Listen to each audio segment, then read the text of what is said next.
A paz do Senhor, irmãos. Leiamos na carta aos Efésios, capítulo 4, os versículos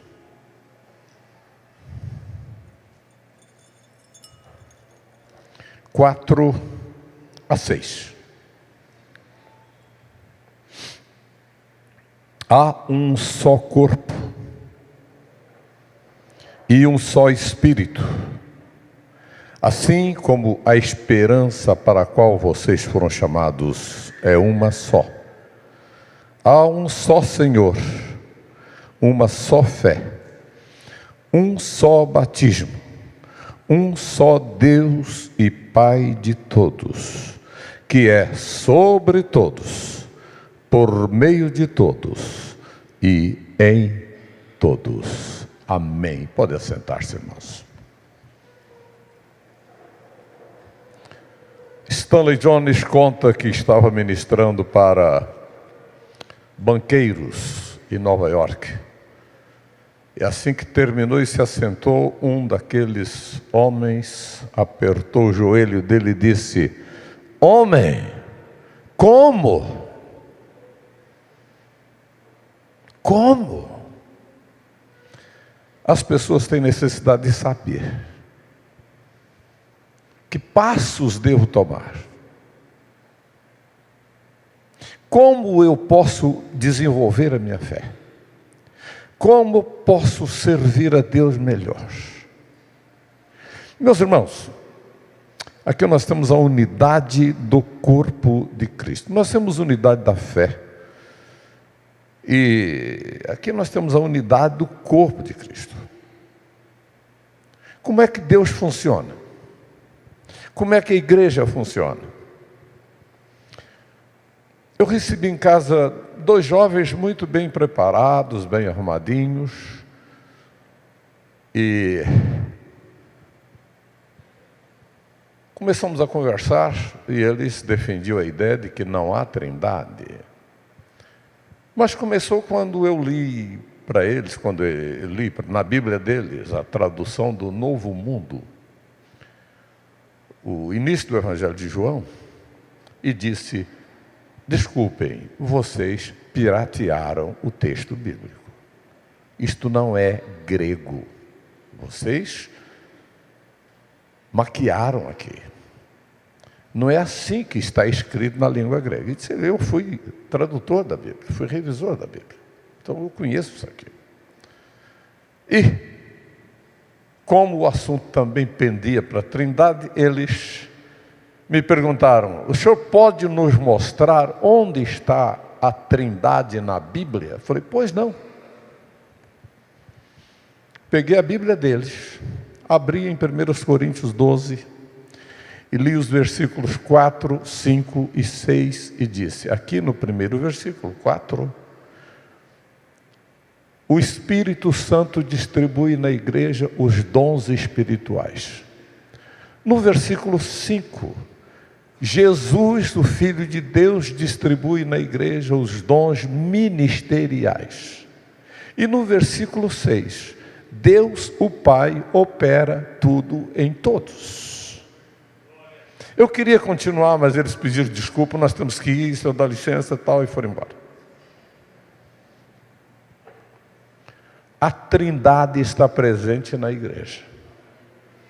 E está presente na nossa vida. O Messias foi apresentado no capítulo 7 de Isaías como um Emanuel.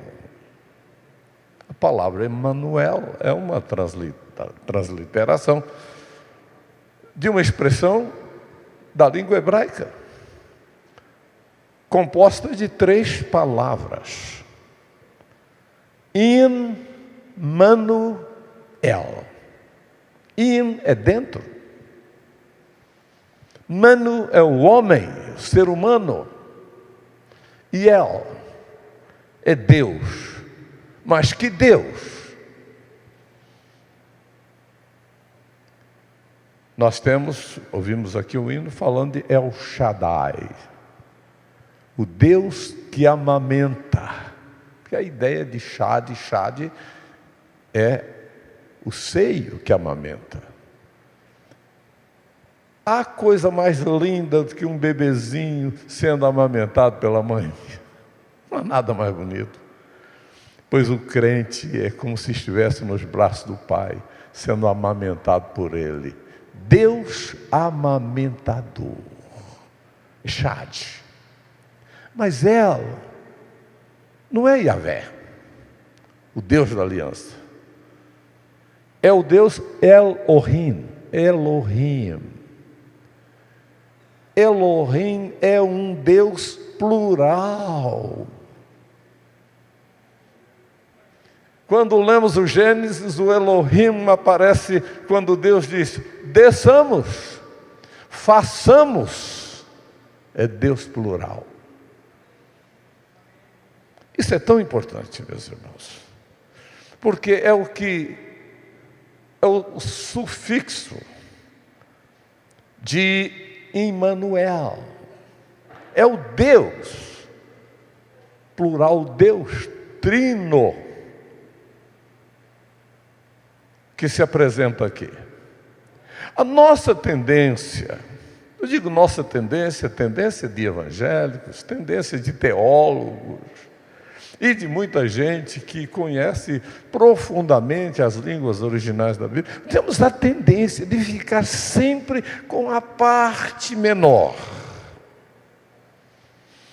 A língua grega não possui uma preposição específica para dentro. A preposição que significa dentro também significa com.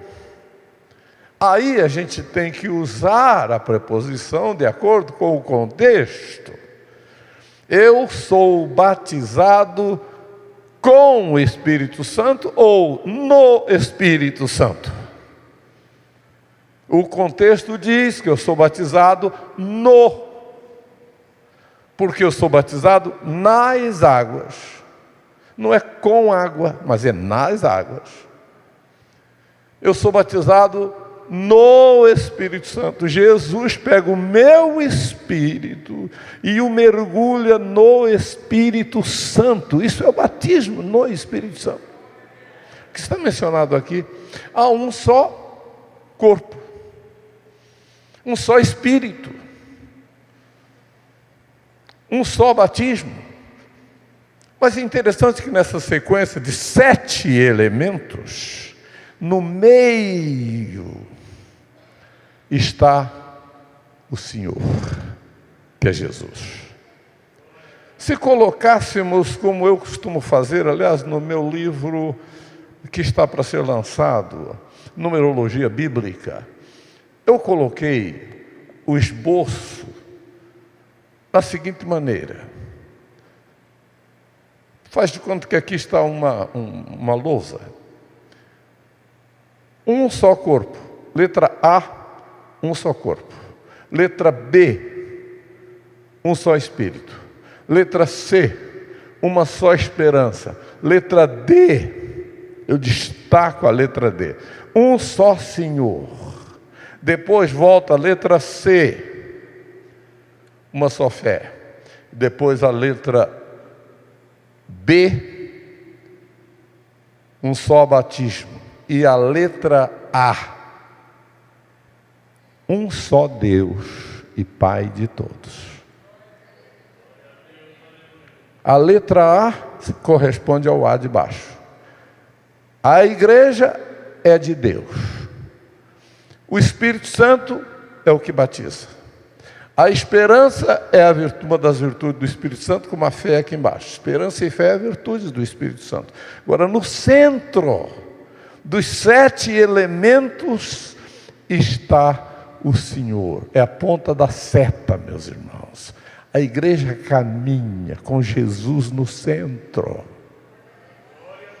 Todo o lado direito e todo o lado esquerdo está vinculado, está ligado a Jesus. Ele é o Senhor, um só Senhor. E quando a igreja vive essa união do corpo Nós somos um corpo. Quando nós, de fato, constituímos o corpo de Cristo, não há nada que segura, nada prende a igreja vai de fé em fé, de progresso em progresso. É preciso entender isso, porque tudo funciona. Eu traduzi um jornal do inglês para o português durante vários anos, circulava na África e na Ásia. Na década da colheita, os mais antigos se lembram da década da colheita, ele chamava Mensageiro da Colheita. E um dos pastores africanos disse o que aconteceu na igreja dele. Nós nos despertamos.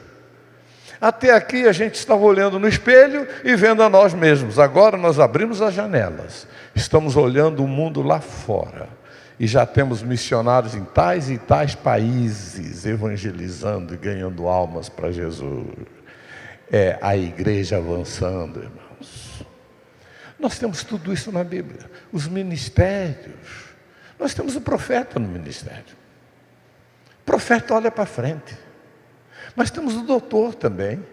O doutor é o que olha para baixo, para os fundamentos, firmar a igreja na sã doutrina. E temos o apóstolo. É aquele que cuida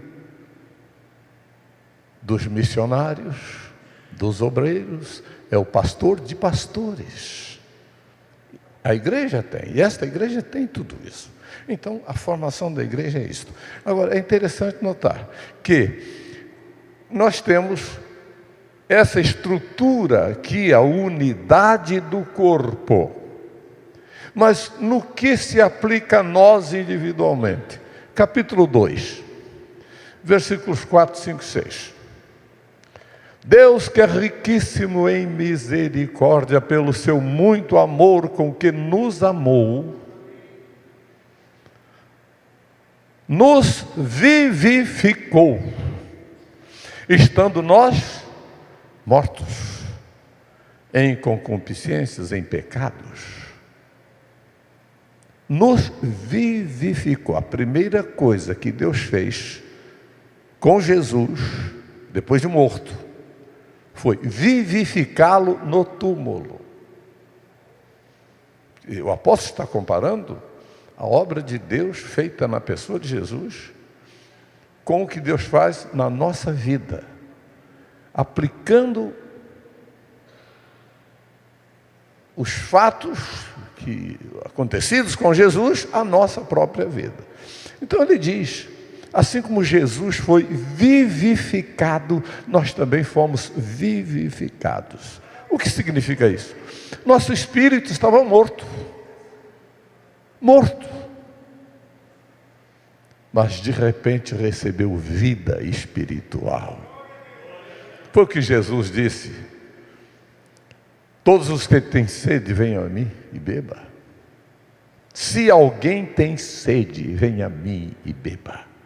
Não é água comum, é água viva, água espiritual, é o Espírito de Deus entrando dentro de nós. Isso cumpre o Emanuel? Em parte sim, em parte não. Mas depois de vivificados,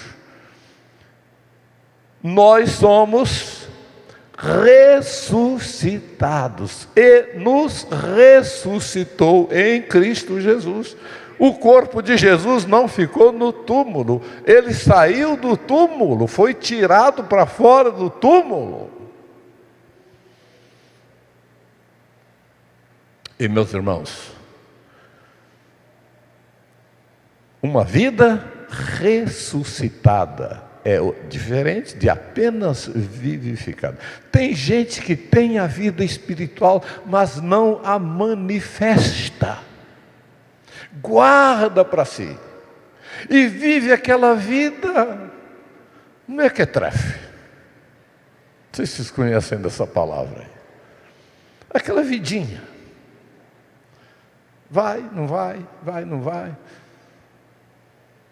Mas meus irmãos, a obra de Deus na nossa vida, primeiramente é nos vivificar, depois nos ressuscitar.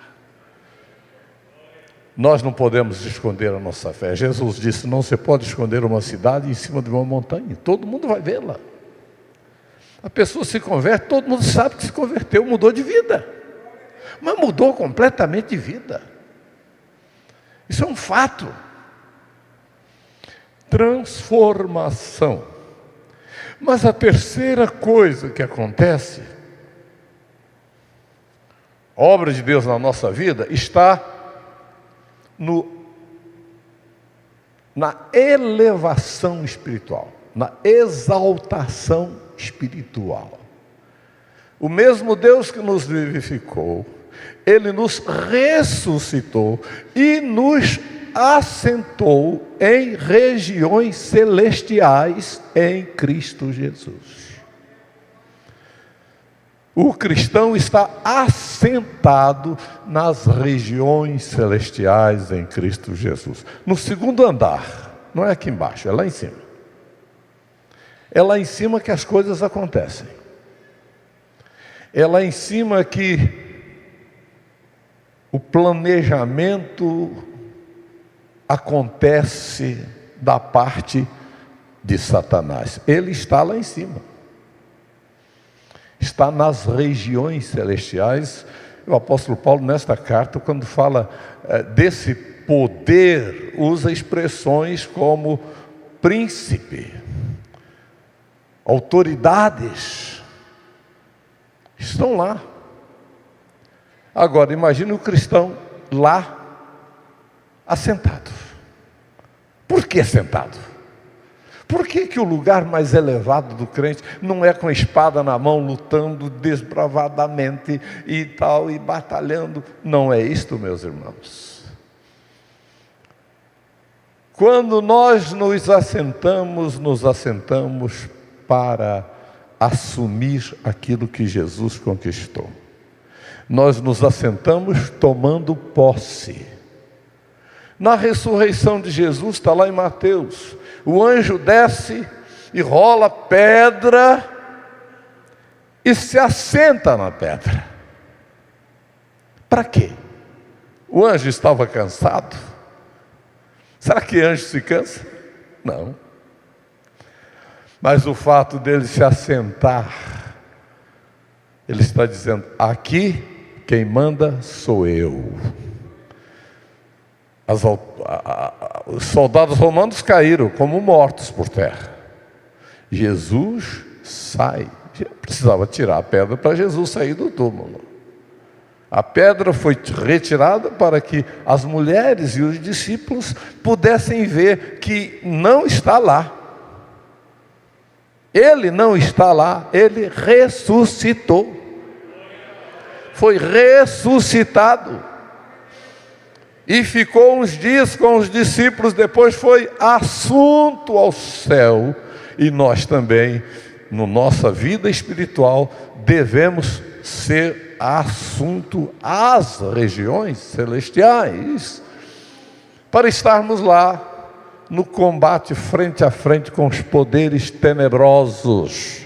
É lá em cima o campo de batalha, irmãos. Josué enfrentava inimigos poderosos lá embaixo, mas Moisés, com a mão levantada, o povo de Deus avançava de vitória em vitória. Onde estava sendo travada a batalha? Não era lá embaixo, lá na montanha. Por isso os dois vieram e seguraram os braços de Moisés até que o povo de Deus vencesse a batalha. A batalha estava travada lá em cima, no plano espiritual, é lá nas regiões celestiais. Eu digo num livro meu, infelizmente, é lamentável porque não tem havido nenhum livro meu para cá. Os que chegaram aí foi muito pouco. Mas eu tenho 13 livros em circulação. Descuido da casa publicadora.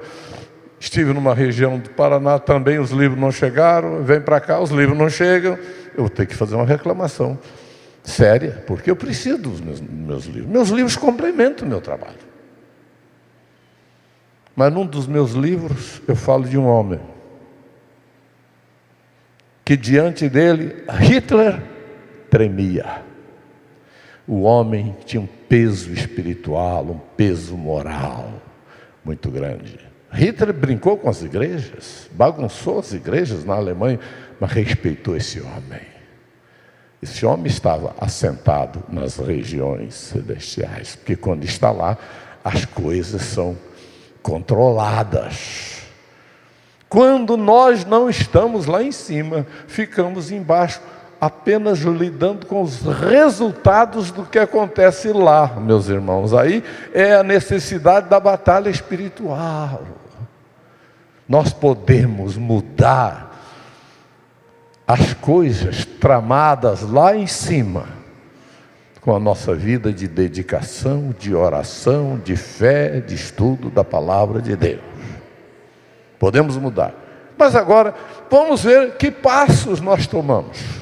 Como é que eu cresço até a dimensão da Trindade? Como é que eu cresço? Capítulo 3, versículos 14 e seguintes. Diz apóstolo Paulo: por essa razão, depois dele falar da obra de Deus, de tudo que vinha acontecendo, ele diz: por essa razão, ajoelho-me diante do Pai, do qual recebe o nome toda a família nos céus e na terra. Oro para quê? Preposição de finalidade, de propósito. Para quê? Nós vamos ver essa preposição repetida aqui. Qual o propósito da nossa oração? Qual o propósito da oração de Paulo? Ele não estava dizendo palavras ao vento, lançando palavras ao vento, não. Ele sabia como orar e ele diz assim: oro para que, com as suas gloriosas riquezas, os suas refere-se ao Pai, as riquezas do Pai, Ele os fortaleça no íntimo do seu ser, com poder, por meio do seu Espírito. Ele os fortaleça no íntimo do seu ser. Qual é o íntimo do nosso ser? O nosso espírito. Nós somos espírito.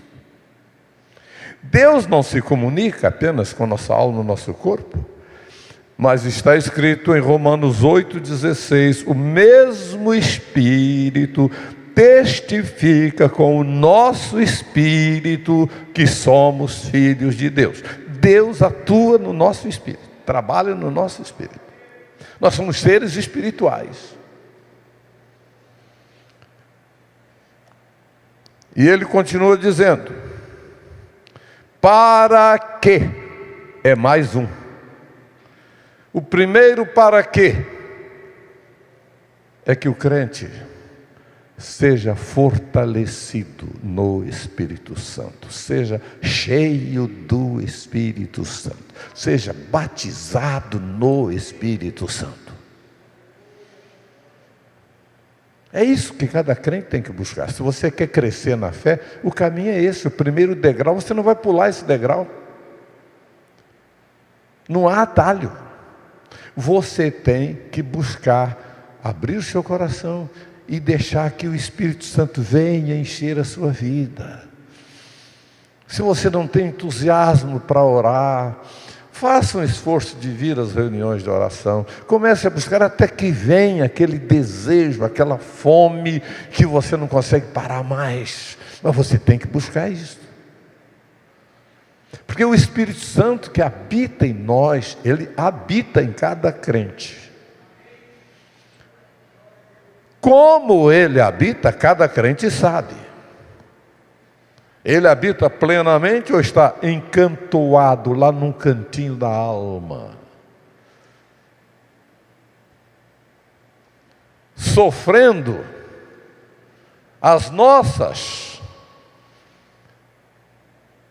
os nossos desacertos, os nossos erros, a nossa indiferença. Mas o Espírito Santo está. Se o Espírito Santo não está em você, você não pertence a Deus. O selo de Deus na sua vida é a presença do Espírito Santo. A Bíblia diz que fomos selados com o Espírito Santo. A garantia de que somos filhos de Deus é a presença do Espírito Santo em nós. Mas o Espírito Santo quer assumir o controle total da nossa vida, até que Cristo venha também habitar em nosso coração. Você pode ser crente, ser batizado no Espírito Santo. Escute o que eu estou dizendo, essa é uma verdade dura. E não ter a presença de Jesus em nosso coração. É pesado isso, é forte isso, mas está na Bíblia. Se o Espírito Santo não assumir o controle da nossa vida, fortalecendo o nosso espírito, Jesus não vem morar em nosso coração. O para quê está ali, para isso. Qual o propósito de sermos cheios do Espírito Santo? É trazer a presença de Jesus à nossa vida. Nós podemos ser batizados no Espírito Santo, podemos ter dons espirituais, podemos fazer muita coisa, e podemos não ter o fruto do Espírito. Porque o fruto do Espírito é a vida de Jesus vivendo em nós. Jesus vivendo em nós.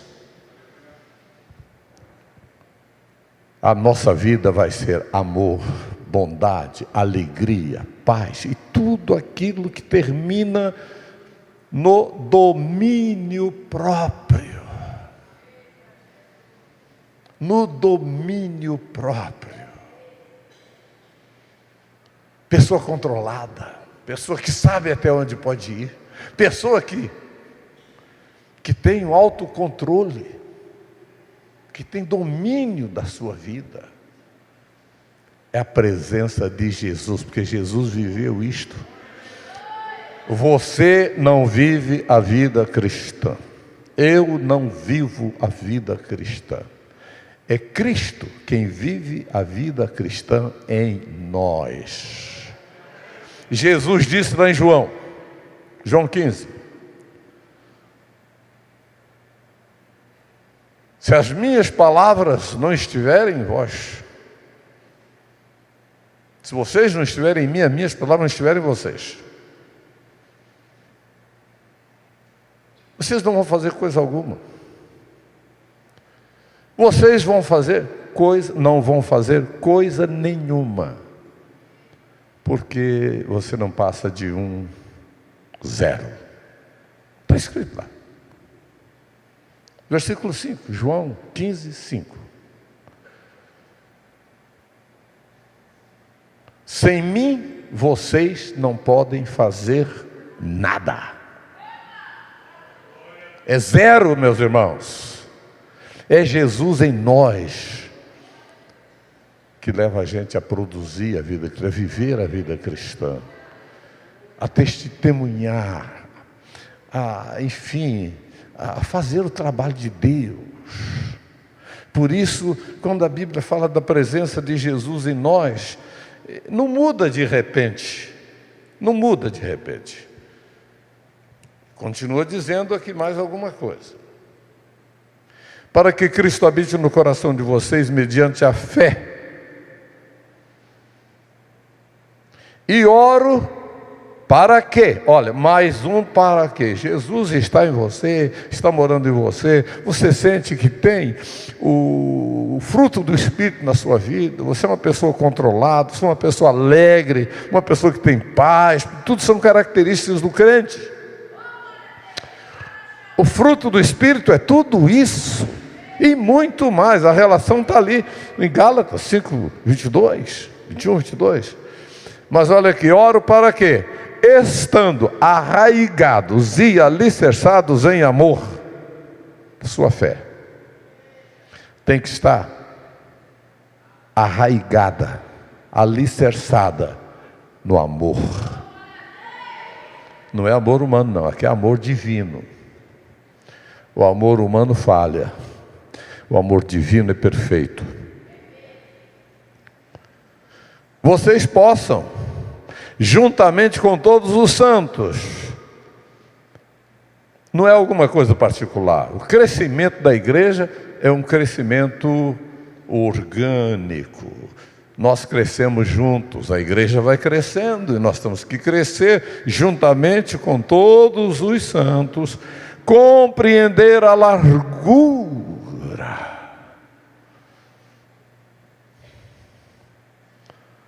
O que é a largura? A largura do liberal, no bom sentido. Jesus foi um liberal. Amém? Jesus almoçava na casa de fariseu ilustre,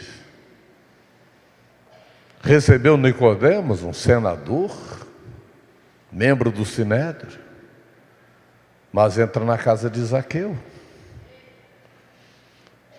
recebe a Sara, aquela mulher, quando estava a caminho da casa de Jairo, para no caminho.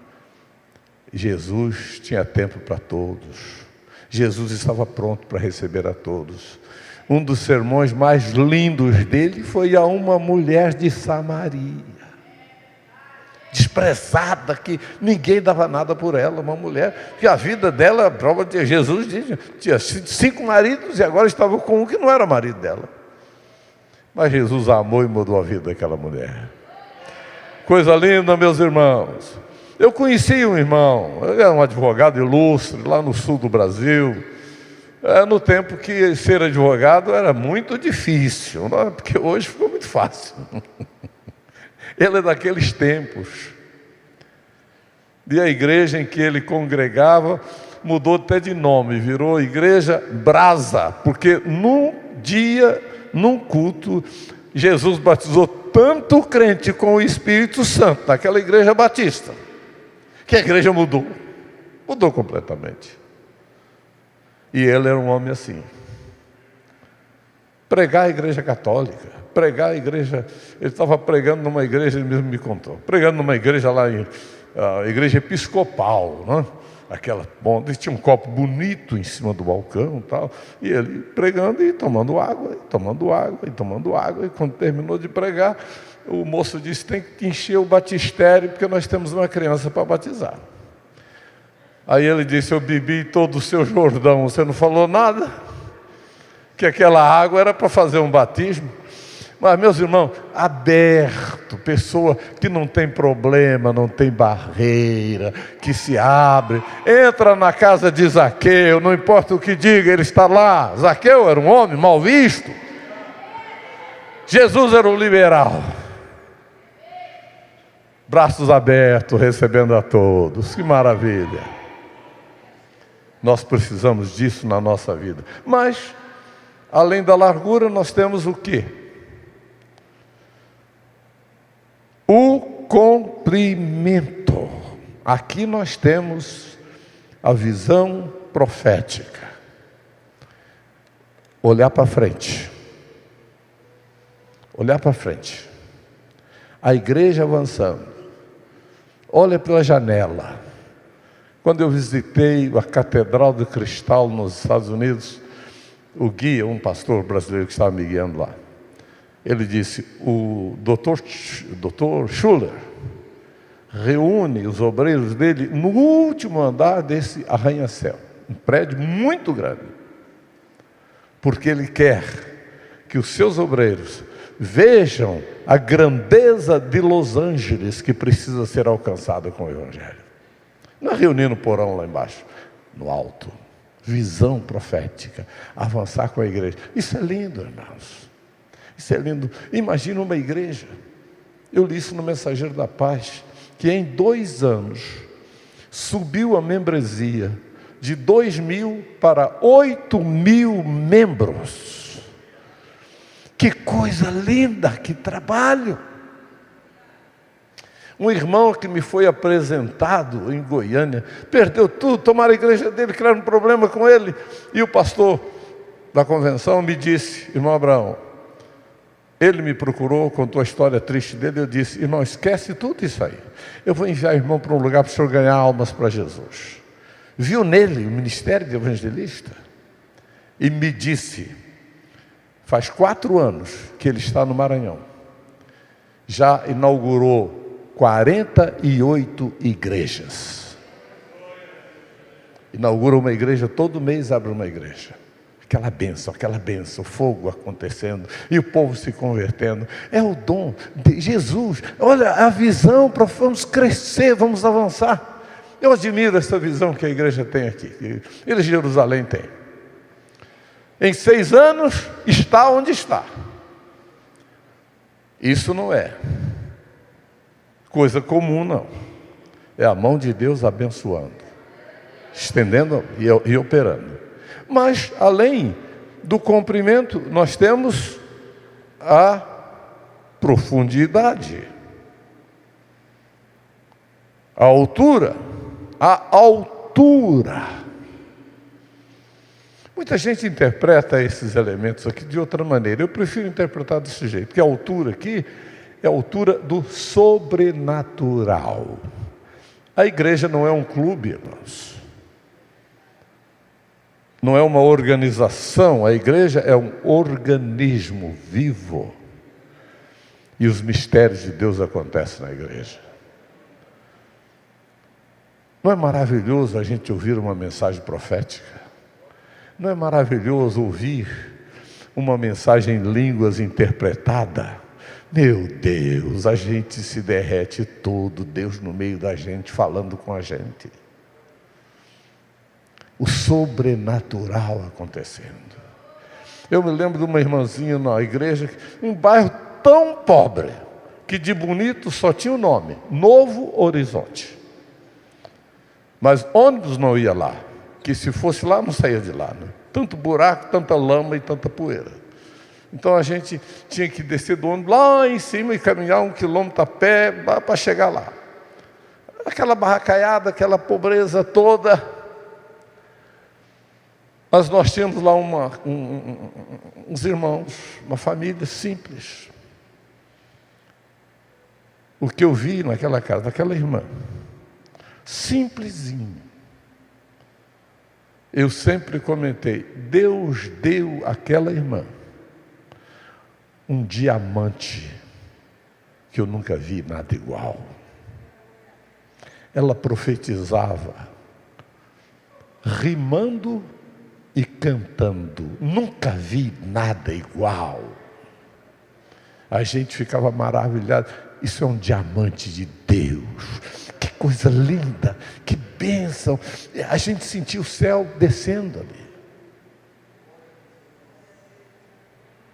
Não podemos deixar o sobrenatural, irmãos.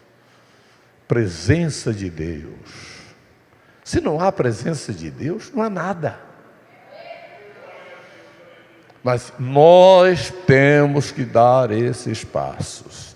Onde você está? Você está no túmulo? Ou já foi ressuscitado? Que tem gente que parece que nem saiu do túmulo. Tem vergonha de carregar a Bíblia, vergonha de orar em público, tem vergonha de tudo, não fala do Evangelho. Você tem vida, mas não tem mais nada. Não tem testemunho. Você precisa sair do túmulo. E sair do túmulo significa passar da dimensão do Espírito Santo para a dimensão do Filho de Deus. Você vai ser uma testemunha, você vai pregar, você vai falar, você vai servir a Deus com alegria. Porque além da altura vem a último caso aqui.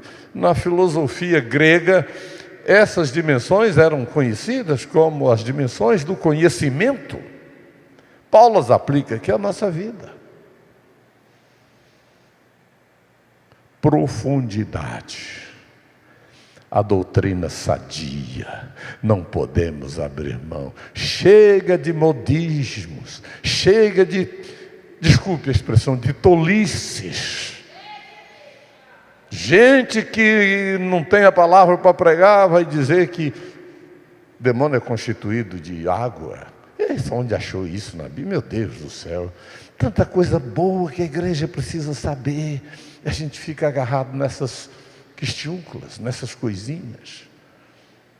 Ensinar a Bíblia, meus irmãos, a palavra de Deus, se não ocupar o primeiro lugar na sua vida, na minha vida, nós não vamos crescer.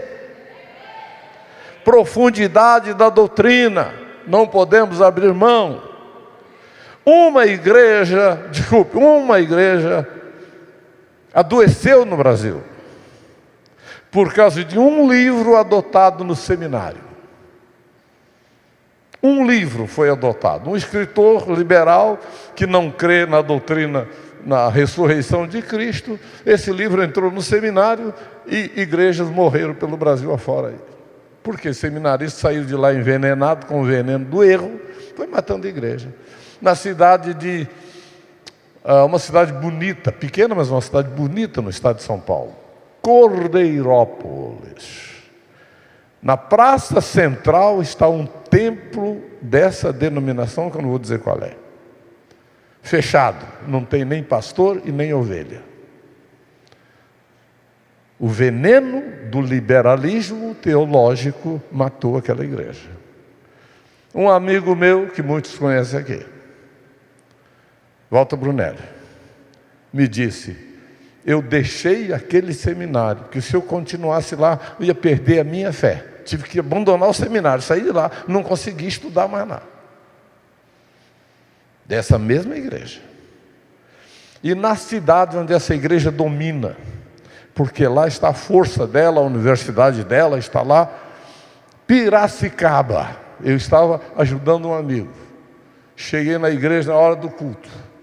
Um templo suntuoso, com órgão de tubos, uma catedral, uma coisa linda, aquele estilo gótico, na praça central da cidade. E eu perguntei: que hora começa o culto? Ele falou: não sei se vai haver culto hoje não. Mas por quê? O povo não vem. Ele falou: mas como não vem? Olha, o povo daqui está lá embaixo. Você descer essa rua e você vai achar.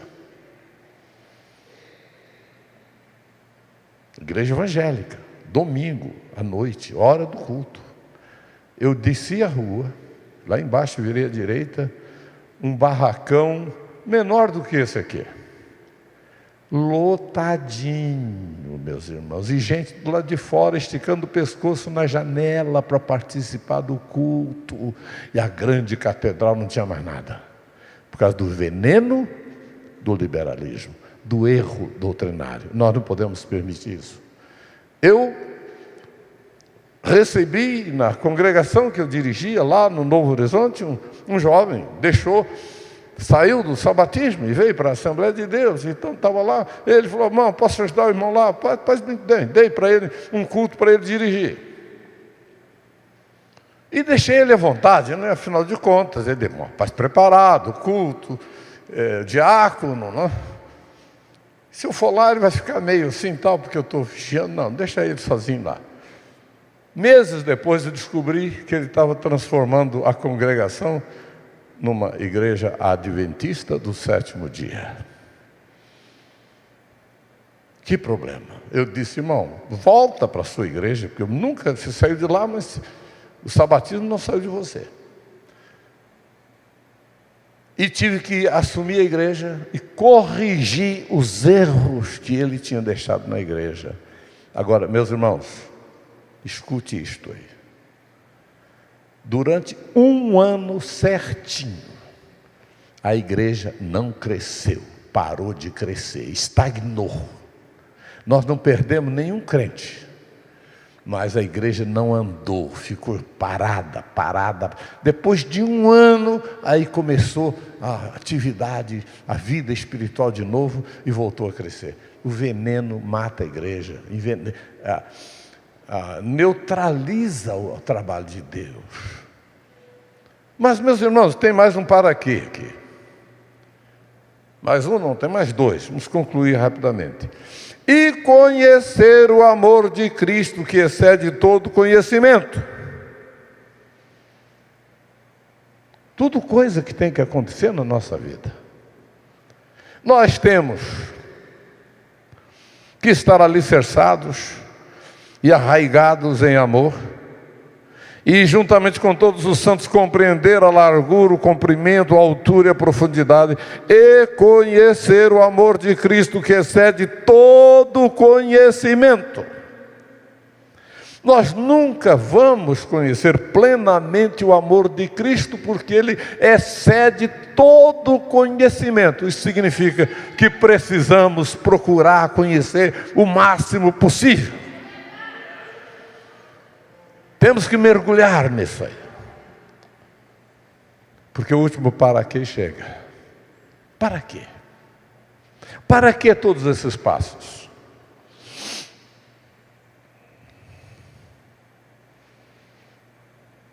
Para que vocês sejam cheios de toda a plenitude de Deus. O finalzinho do versículo que nós lemos no capítulo 4 diz assim: um só Deus e Pai de todos, que é sobre todos, por meio de todos e em todos. Notem as preposições. Todos são filhos de Deus. Deus está sobre todos. Mas agora vem as restrições. Por meio de todos. Por que a palavra todos se repete? Porque é o potencial, irmãos. Todos nós podemos chegar lá. Não há impedimento algum, mas as restrições é que não é assim. Deus é sobre todos, é Pai de todos e sobre todos. Mas quando Ele é por todos, Ele está pertinho da gente, do nosso lado. Se Deus é por nós, quem será contra nós? Se Deus é por nós. Agora, o ápice da vida cristã, o ponto mais alto que você pode chegar, é a plenitude de Deus. Deus em você, em nós, dentro de você, a Trindade dentro de você. É difícil crer nisso. Parece que eu estou trazendo alguma coisa diferente, mas é a Bíblia que ensina. É a Bíblia que ensina. Nós, meus irmãos, podemos viver essa plenitude de Deus, e quando desfrutamos essa plenitude de Deus, veja o que a Bíblia fala de Deus. Diz assim: aquele que é capaz de fazer infinitamente mais. Eu quero que a igreja fique de pé para ouvir isso, porque eu vou repetir isso aqui. Por gentileza, se ponham de pé, os que puderem. Aquele que é capaz de fazer infinitamente mais. O que é que você precisa que Deus faça na sua vida? O que é que você precisa que Deus faça na sua casa? O que é que você precisa que Deus faça na sua família? Você quer que seu filho saia das drogas e se converta? Pois Deus está pensando em fazer muito mais, em transformá-lo num obreiro, num pastor, num missionário. Você tem que crer. É pela fé.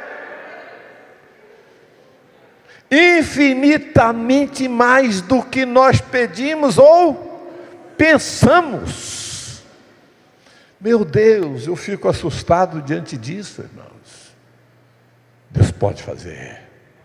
Conheço o testemunho de um irmão, antes de se converter, fugindo da guerra do Vietnã, pegou a companheira dele, que não era casado, e foi viver num país hispano aí, porque tinha droga muito fácil lá. E um dia, manipulando droga, a polícia vem, pega ele, leva para a cadeia. Ele tinha um filhinho pequeno, e na cadeia penduraram ele pelos dedos e tudo aquilo. E um missionário na cidade resolveu evangelizá-lo. Mas essa gente é muito difícil de ser alcançado. Levou um livrinho de C.S. Lewis para ele. C.S. Lewis foi um gênio, um grande homem na Inglaterra, que escreveu livros lindos. E livros para esse tipo de pessoas, para os hippies. E ele leu o livro, ficou impressionado, depois leu mais um livro e o homem se converte, mudou completamente na cadeia a vida dele. E o que fez o pessoal? Vamos liberá-lo, para que ficar preso? Ele mudou de vida, está totalmente transformado. Liberaram ele, ele pegou a mulher e o filho.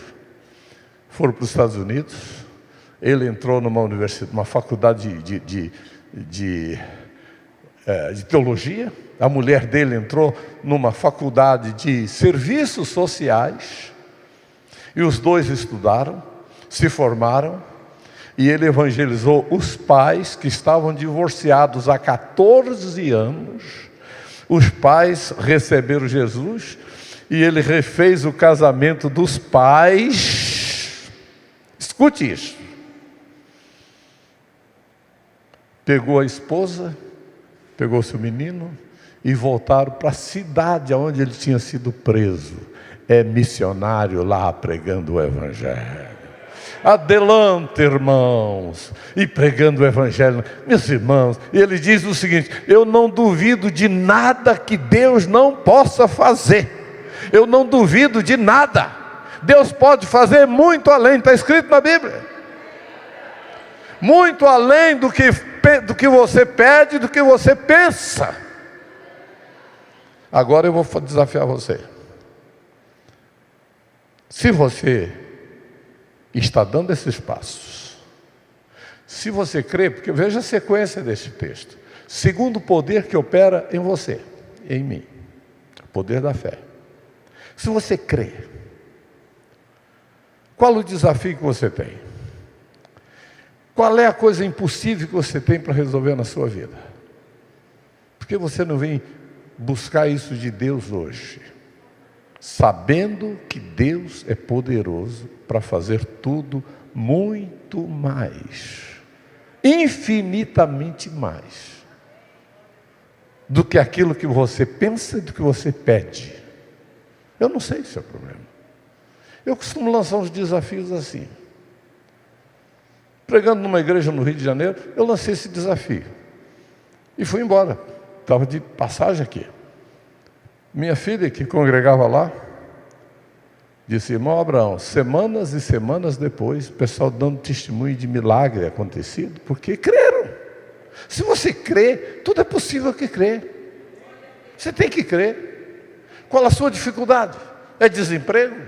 Qual a sua dificuldade? É gente desviada na sua família? É doença? Posso fazer esse apelo aqui, pastor? Sai do seu lugar.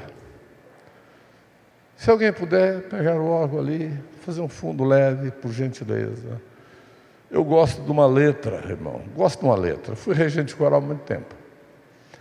Mas há um hino que diz assim: e tu, que no mundo vagueias, e tu, que no mundo vagueias, não acha momentos de glorificar a Deus? E tu, que no mundo vagueias, não cantas que hinos são teus, não achas momentos na vida em que glorifiques a Deus. E tu, e você? Você não canta? Você vem à igreja, não sente alegria, não sente vontade de dar um glória a Deus, um aleluia? O que está acontecendo com você? Meus irmãos, o fruto do Espírito é amor, é paz e alegria. você não tem paz, se você não tem alegria. Eu gostei de uma definição dessas duas palavras feita pelo evangelista Moody. Ele diz: a alegria é a paz que dança, e a paz é a alegria que descansa. Que coisa bonita, que coisa linda. Você sente alguma coisa dançando no seu coração, que você às vezes não consegue ficar parado, você vai se mexer, porque aquilo dança dentro de você. A alegria do Espírito Santo. Batismo no Espírito Santo você pode receber agora, por que não? Por que não ser cheio do Espírito Santo? Abra o seu coração. E tu... Mudei a altura? Que altura está aí? E tu, que no mundo vagueias, não cantas que hinos são teus,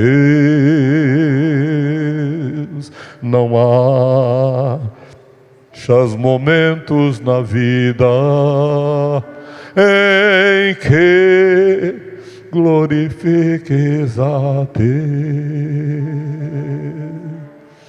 Você vai orar agora, eu vou convidar você a orar. E nessa oração, você diga a Deus o que você precisa. Poder da fé está em você. Se você crê, tudo é possível ao que crê. Tudo, tudo, tudo, tudo. Se é enfermidade, se é problema, se é desemprego, Deus vai mexer, Deus vai abrir portas. Mas você tem que crer. O caminho é esse. Esse é um caminho para você chegar à plenitude de Deus. É ter o Espírito Santo dentro de você. É ter Jesus dentro de você. É ter o Pai dentro de você.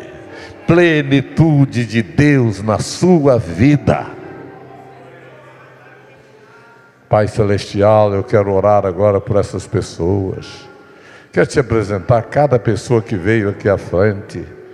Quem sabe alguém que nunca te recebeu como Deus, nunca creu em Jesus como seu Salvador. Meu Pai, opera agora, fala a cada coração, fala a cada vida, Senhor. Oh, meu Pai, trabalha em cada vida agora, cada pessoa que está aqui. Cada pessoa que está aqui. Abre a sua mão para receber. Abre a sua mão para receber.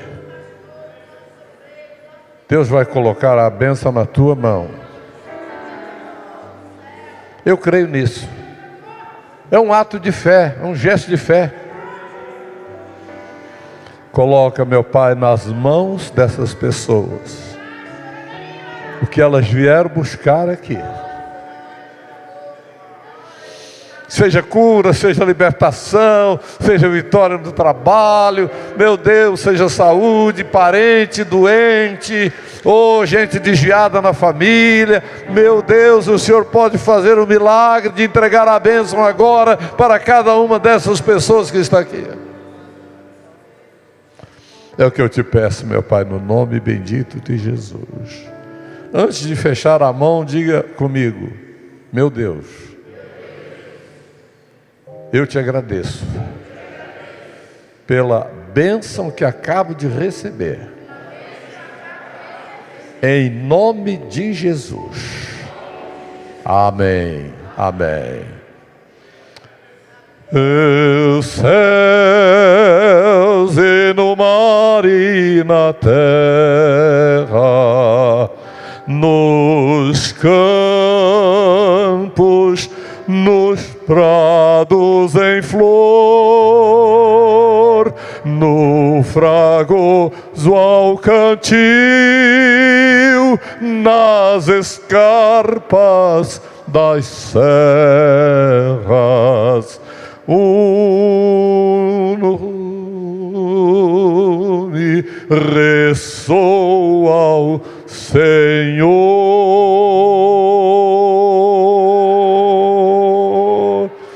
Que Deus receba toda a glória, toda a gratidão, em nome de Jesus.